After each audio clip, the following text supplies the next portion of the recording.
I spent the last 20 years decoding one thing, and that is how to make content go viral. I've built systems that have generated over 60 billion views, grown audiences past 100 million followers, and driven more than $1 billion of revenue. But here's the thing, 99% of people fail to go viral. Not because they're lazy, not because they don't care, but because they don't know the three things that I'm about to show you. Number one is thinking that watching a lot of content equates to creating great content. So today we have to make a massive mindset shift. We are all professionals at consuming content. We consume content on a daily basis. But now we need to make that shift to not just passively consuming that content, but to start looking and watching content with a professional creator's mindset, a professional creator's eye. So for example, I eat at Chipotle every day. I eat at Chipotle so much that the minute I set foot in the store that I go to every day, the staff starts making my order. Even if there's other people in front of me in line, they just start making it because they know exactly what I want because I eat the same thing every day. Now, just because I eat Chipotle every day does not mean I know how to make it. I don't know the right temperatures, the right spices, the right ingredients. Social media works the exact same way. People are consuming, but they don't know the recipe for success. And great content is like a great dish. It follows a proven recipe. So number two is understanding formats. So what do I mean by a format? So a format is a very well-researched, repeatable structure that you can insert your message or brand into it to have proven repeatable success. So think of it almost as a blueprint that you find by consuming content that has demonstrated success over and over again.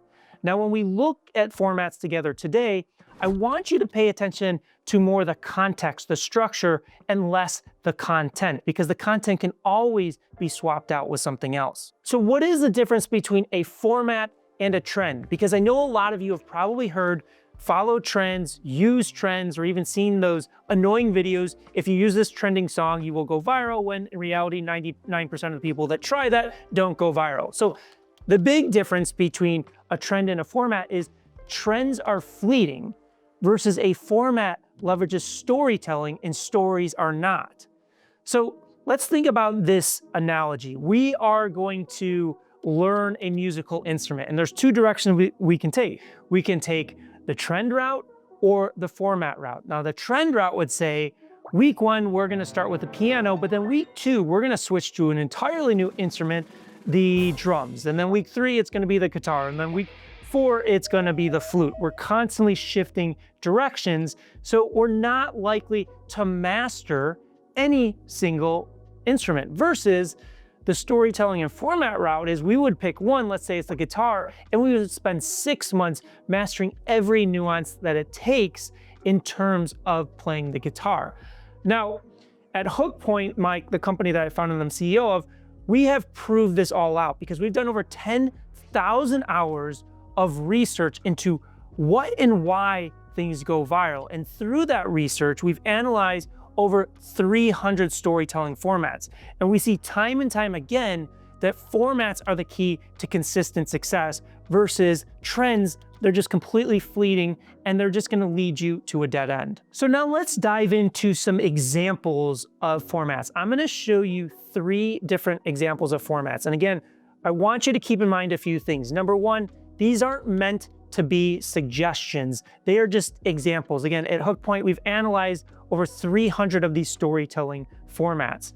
In addition, as we look at these formats together, again, don't pay attention to the content, but more the context, because any one of these formats, you could plug in any type of subject matter and it would still work. So let's start with Alex Dempleski, a good friend of mine and a client of ours at Hook Point, using what's called the man on the street format. And it's pretty self-explanatory.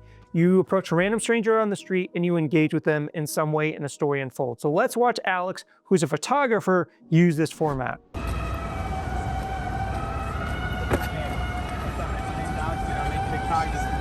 It's the end of the month and the weekend. Spend this track, everything on me. Yeah, I'ma tip myself, I'ma spend it on myself. This should be fun. Drop it like it's pouring, I'ma pour it on myself. Check. So this video has 92 million views And Alex has used this format to accumulate over 20 million followers across his social media channels.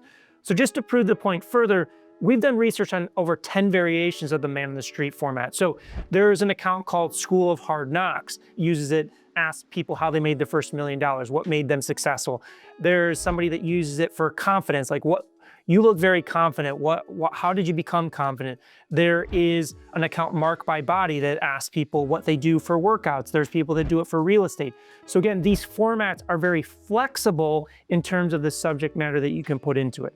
Now let's move to the second one that's called 2 Characters, 1 Lightbulb, and it's pretty self-explanatory as you watch it. So this is from a creator, Mark Tilbury, where the person in the video plays 2 different characters and you're breaking down a misconception about a specific subject matter.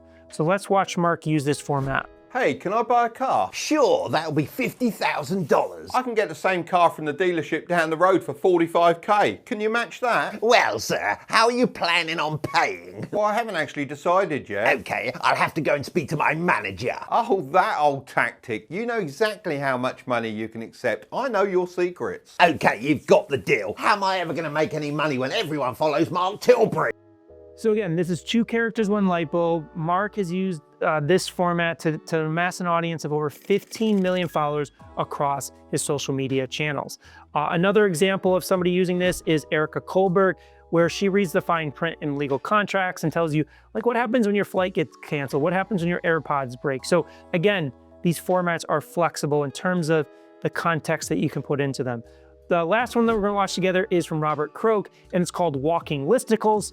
Again, very self-explanatory. He's walking around the block and he's filming himself talking about listicles, about specific business and financial advice. So let's watch this example. Do you want to be the first millionaire in your family? Here are my 3 best tips to help you achieve it. Number 1, start investing early and often. And don't listen to the fake gurus that tell you need 20 to 50 grand to get started. That's just bullshit. Find a way to save $50 to $100 a week starting out and let compounding do the rest. And number 2, you have to change your mindset. When you get money, rather than thinking about what can I buy, think about how can I invest it. And number 3, swap out 3 time sucks, you know what they are, and use that time to learn 2 new skill sets. If you do this for 3 to 6 months, you can easily add 2 more income streams and you'll be on your way. All right. So we have the plan. Let's go. So again, Robert Croak, beautifully using the Walking Listicles format, built an audience of 1.8 million people across his social media channels. Again, these are just 3 examples of formats. There are hundreds out there, but hopefully now you can start seeding your idea of like looking out for these formats as you are now shifting that mindset from just consuming content to that of an expert content creator. So before moving on to number 3, and the number 1 reason people fail to go viral, I want to point something out. And that is really about breaking the mold, because when a lot of clients come to us, they are typically looking for an apples to apples comparison of a format or content that has proven successful. So typically what they're doing is they're looking at their direct competition for answers and clues on what to do. Now, the challenge with that is 99.9% of the time, your competition is not killing it with social media. They're probably falling into the same traps and making the same exact mistakes as you. So as you start searching for your formats, keep an open mind. Look at other content creators in other industries. So for example, if you're a business coach or you are a nutritionist, look at other experts. Maybe look at financial experts. Maybe look at a meditation guru or a meditation app or something along those lines. Because again, the context is more important than the content. As we have just seen him talk through, you can apply other content creators, other businesses, and other niches, and using that same format to your specific message, to your specific content. But if you're looking for that direct apples to apples comparison of a format, typically you are going to struggle to find something that is going to drive the results that you have. So I really want you to make another mindset shift to really look at the larger ecosystem of what is happening on social media and how you can take those learnings and apply it to your specific brand. So there is a massive misconception, and you may be actually thinking this right now. Brendan, this concept of a format sounds cool, but it sounds really restrictive. I think it's going to restrict my ability to be creative because I want to be original and I want to be authentic. So in reality, formats unlock creativity. Now, I learned this when I started my career in the film industry, helping movie studios build the first ever social media campaigns. Now, if we think about any movie that's been made over the past 100 years, almost all of them follow the same format, the same structure. Movies are very formulaic. Now, if we think about one of the best storytellers, the best directors in the world, Steven Spielberg, and we look at his movies, he's made movies like E.T. and then a movie about Abraham Lincoln. He makes a movie about a man-eating shark in Jaws, and then he makes Indiana Jones. They couldn't feel distinctly different from the story that's being told. However, they are following the same format. They are following the same structure. He's using the 3-act structure to tell those stories. But when we sit down, we're not thinking, oh man, Steven, that guy's using the 3-act structure again, I'm gonna be bored. No, you're immersed in the creativity that he is using to master that formula, to tell the story, the creative story that he wants to convey to audiences. Now, the exact same thing applies to social media. Again, the format, we just walked through 3 examples. A format gives you the structure to deliver your unique message, while the context within that format gives you the creative freedom to truly make it your own. So the idea here is we don't want to reinvent the wheel, we want to innovate within it. So master the nuances within a format, like a director like Steven Spielberg, who leverages this structure to hone in his creativity and tell amazingly transformative stories. Now, you may be asking, well, Brendan, how do I actually find a format? So at my company, HookPoint, we developed the HookPoint Format Finder. So the key here is to not find one viral video, but identify repeatable success. So we want to see when this viral video comes up in our feed, did this same creator use that same format structure 5 to 10 times successfully? Then we want to ask ourselves, is there a true clear structure that is driving this success? And does the storytelling, pacing, or editing that they're using follow a repeatable pattern? So I want to actually show you this in action. So we're going to do a little bit of a walkthrough exercise here.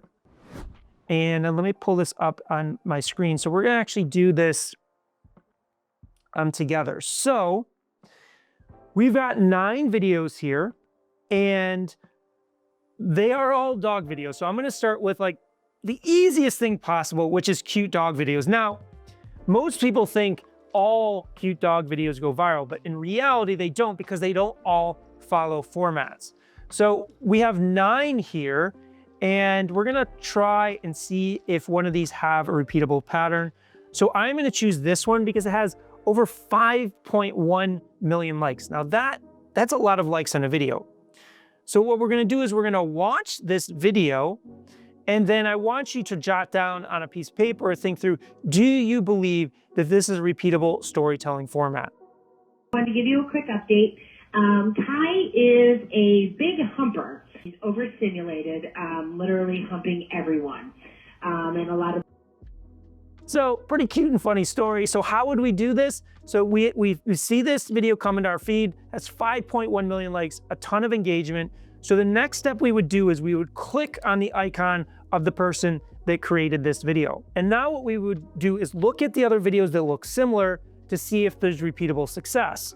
So in this, we've got another one with 18,000 views. The first video did 25 million views. That is a crazy number. But the second one, only 18,000 views. The third one, 4,500. And that fourth one, 2,000. So as cute and funny as that video was, it's just a one-off viral success. And this content creator only has 7,000 followers. So it's not an example of a repeatable storytelling format. So let's go back to those 9. And this time I'm gonna choose this video. Now, it's got less likes, it's 1.2 million, but let's see if it is. So again, we pull up the video, we watch it, and then we're gonna click the profile icon of the creator.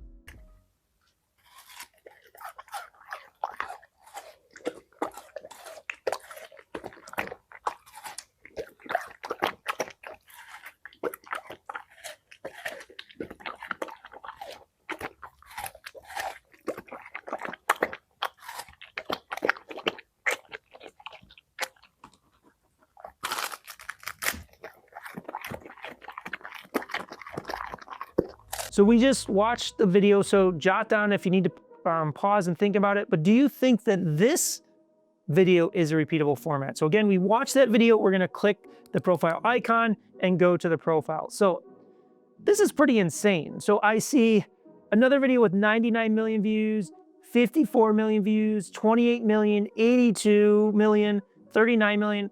I mean, that's a ton of views. This is definitely a repeatable format. And this account has over 2.6 million followers. So the lesson that we can take away here is that not every viral video is a format and not every account is a reliable reference. So this is where a lot of people make a mistake, is they see one viral video and then they think, well, that is a repeatable format, I'm going to try that. When in reality, it turns out to be a trend and not something that has proven to have success time and time again. So now, how do we actually choose the right format for you? So obviously, you're not gonna do the dog video format unless you're selling pet products or things of that nature. And maybe one of the 3 examples are not the right fit for you, and that's okay. So there's 2 specific key questions that I want you to ask yourself. So if you don't, press pause, get a piece of paper and a pen to write these down because it's really important. The first question is, what are the resources that you have available to you? Because I don't want you to extend beyond your resources. If you remember when we watched Mark Tilbury, he's literally holding up his own phone and walking around the block. If you don't have a big team, if you don't have fancy cameras or equipment, we'll start with a format that matches the resources you have. If you don't have people working under you, then again, take that into consideration when you're choosing a format. Next, how much time do you have available to execute on content? Because that will dictate the format that you use. It'll dictate, am I gonna go after short form or long form content? Now, the second question, which is critically important, is what excites you? Because enjoyment fuels consistency. I want you to pick a format that you absolutely love. Again, we've analyzed over 300 formats. There are so many to choose from. And that's why I said the ones that I was showing you are just examples and not necessarily suggestions. So make sure that as you're doing the research, as you're looking for your format, think, is this something that I would enjoy doing over the long term, the long run? So number 3, and the most important, this is why 99% of people fail, they skip this step. It is analyzing your format. Understanding why does it work. So if we look at, going back to Robert Croak and the walking listicles, on the surface, it seems really simple. Like you just walk around the block and you give 3 pieces of advice speaking into the phone. But the reality is, just because we consume that content doesn't mean we know how to create it. There are a lot of nuances in terms of these formats actually succeeding. So just watching this format, watching Mark Tilbury do this is not enough.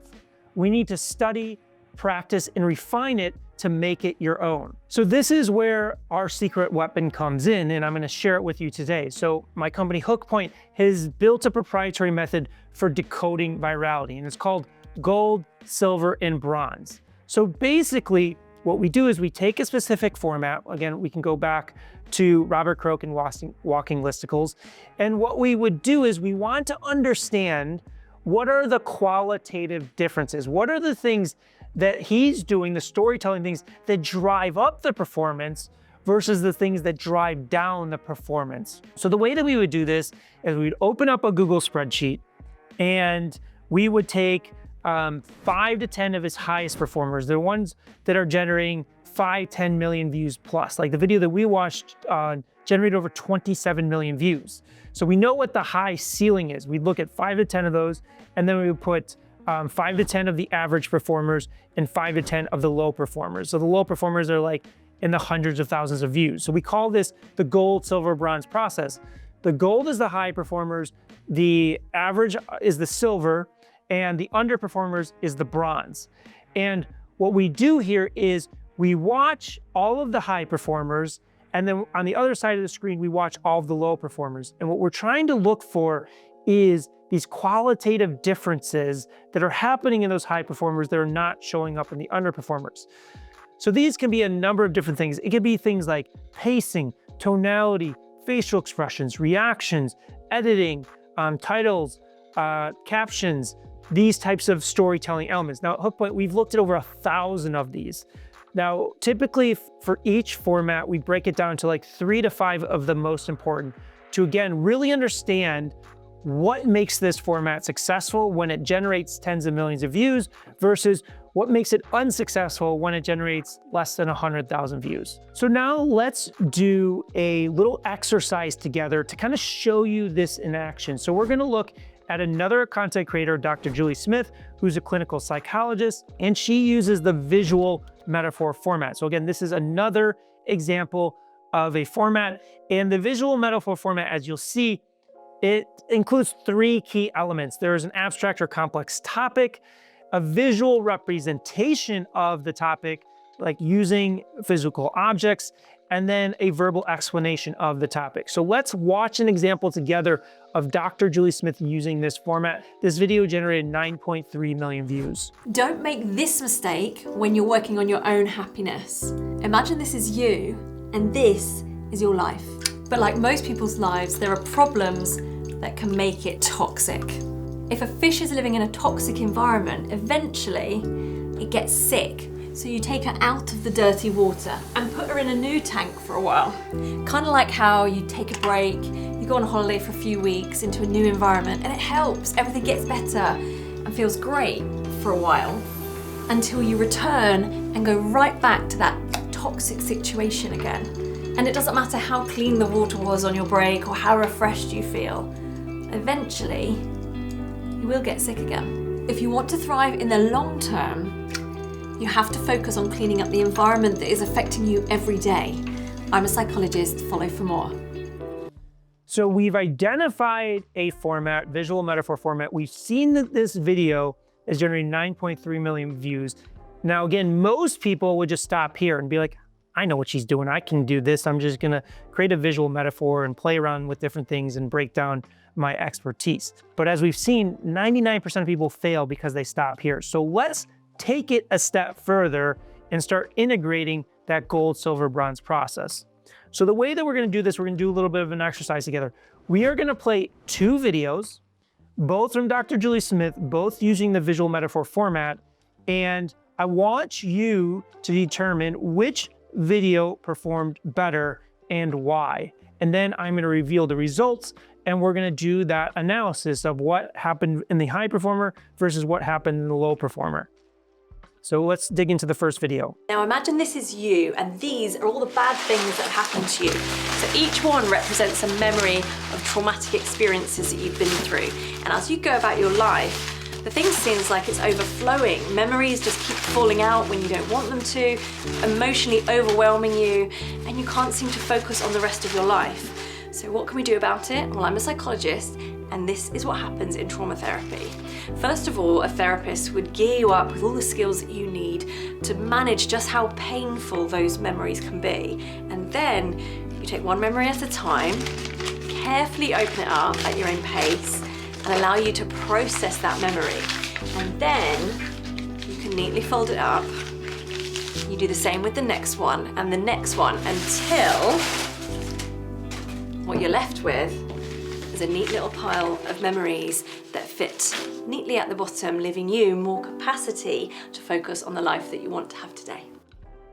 So that's the first video. Again, we're gonna watch the next video and start thinking about which one performed better and why. Imagine for a moment that you're stood in front of a busy road with traffic going both ways. And each of those vehicles represents a thought or a feeling coming in and out of your mind. Now, you might be like most other people and spend a good deal of your time in the middle of that road trying to direct the traffic. There are some thoughts you want to hold on to, right? And there's others that you want to push away. But doing that causes more stress because the traffic just keeps on coming. Now, if I asked you to just step back from the curb and watch the traffic, instead of trying to control it, just allowing it to pass and watching as it goes, that would be the process of mindfulness. When you notice that you're trying to hold on to certain thoughts and push others away, see if you can step back from the traffic and let it pass. So before I reveal the results, if you want to take some time to think about which one performed better and why, click the pause button. But for those of you that want to dig in, I'm going to reveal the results right now. So that first video with the waste paper baskets did 12 million views versus the second one with the cars did 130,000 views. This is why it's so critically important to do this exercise, because we have the exact same creator, the exact same format, but over 11.5 million views in performance difference. So now let's break down the qualitative elements, the contextual elements that made up the difference in that massive performance discrepancy. So we have 4 of these qualitative elements here. So let's start with the first one, which is active metaphor. So as we can see in that high performer, there is a clear visual story that is happening that involves the manipulation of the object, which is the waste paper baskets and the paper. It's demonstrating the topic of the video, which is trauma, versus the underperformer. Instead of using an active metaphor, she's just asking us to imagine the actual scenario that's unfolding. She doesn't actually manipulate or play with the object on the table. The next one is tension. So I want to point out that a lot of these qualitative elements will happen on a subconscious level. So some of these will happen within a split second of the visual coming on the screen. So in the high performer, within the first 4 seconds, there is a clear visual problem with the overflowing basket of papers. And it's lingering on the screen, so it creates an immediate tension on the other side of the screen for the viewer. With the underperformer, there isn't that clear visual problem, so there's no visual tension. Now, the third qualitative element is the potential energy. So in that high performer, within that first second with the basket and pile of papers on the table, it hints to the viewer that's going to be some type of interaction, versus the underperformer, she doesn't even reach for a car or imply that there's going to be some type of action. All she is really promising is there's going to be some visual story, but it doesn't unfold. Then the last one is cleverness. So in the waste, the high performer, using everyday objects to explain trauma is very clever. So she's using, we all have waste paper baskets, we all deal with paper. And because she's using an everyday household item to explain this topic, it's really clever, and it makes us think, that's a really good story. That's a really good way to explain that. Versus the underperformer, instead of having this unexpected smart demonstration, she's just asking us to do a lot of the work by imagining her metaphor that she's explaining to us. So we just completed this exercise, and 99% of content creators don't do this. Now at Hook Point, we wouldn't just take 2 videos and do them side by side. We, as I mentioned in the gold, silver, bronze process, we would take 5 to 10 of those high performers and watch them against 5 to 10 of the low performers. It's a pretty extensive process when we do it for clients.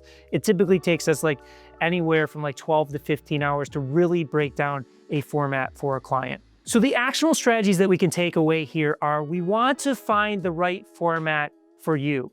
So what are the resources that you have available? Don't stretch beyond those resources. Then once we've identified that format, we want to understand what drives success and also what drives down success so that we can avoid common mistakes. So this process sets you up for repeatable success, not luck. So 99% of people fail to go viral, not because they lack talent or effort, but because they don't know the 3 points that we've just covered. Number 1, is watching content isn't the same as creating great content. We need to make that mindset shift from passive consumer to expert content creator in terms of actually paying attention to what is happening and why in social media. Number 2, formats are the foundation of virality. Trends fade, formats scale.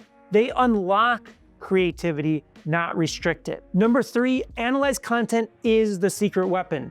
The gold, silver, and bronze process method turns guesswork into repeatable success. Again, this is where 99% of people stop and fail. If you start integrating that, you are on your way to an expert content creator. So if you take anything away from this video, let it be this. Virality, it's not about chasing luck. It is about mastering a system. Now, this is the same framework my team and I have used to generate billions of views and grow audiences into the millions and help creators and brands break through the noise.